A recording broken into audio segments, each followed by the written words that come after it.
So this is a good example of what we call circular motion.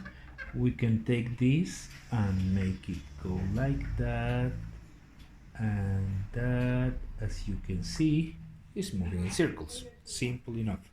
So, sounds simple enough.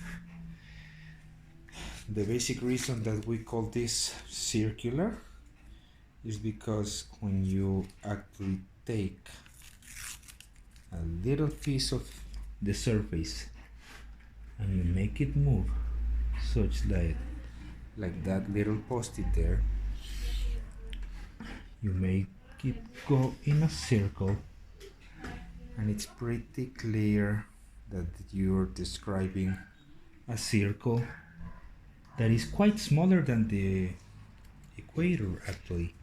Now consider that you're taking a similar but shorter circle over here.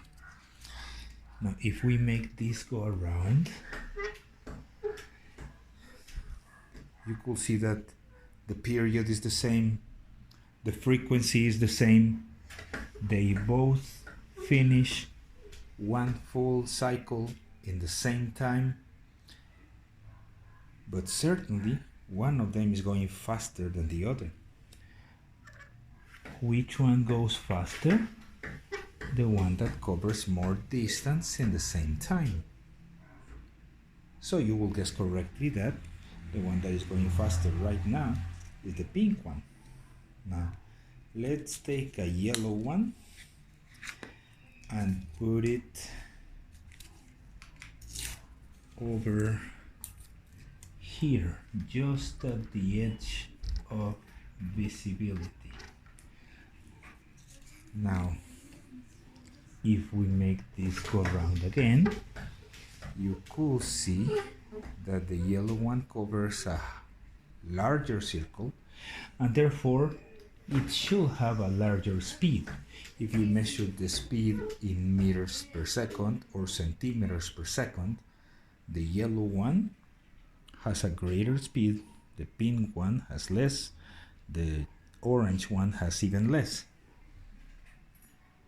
But there should be a quantity that tells you that they are all moving at the same rate. And that quantity has to do with the idea that if you go from here to here, for example, they all covered 180 degrees, or as we call it right now, pi radians. If they go from here to here, that is pi halves radians. And so you can actually say that all of them, regardless of the radius, have the same angular velocity.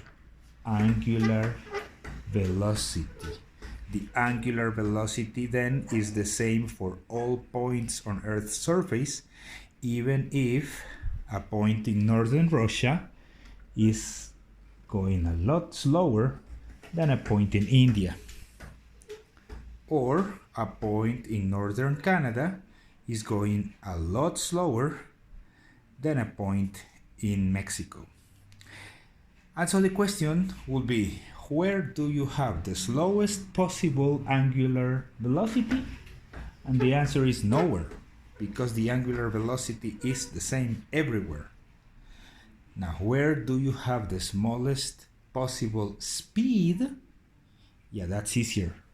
The slowest possible speed is around here, where the radius is very small. Where do you have the highest possible speed? Around here, near the equator, where the radius is very large.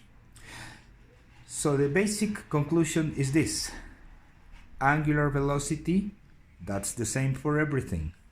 Everything that turns together has the same angular velocity.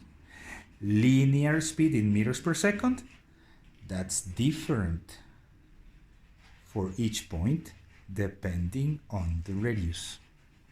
Of course, the next question will be, how do we relate those two? How do we relate angular velocity and linear speed? Goodbye.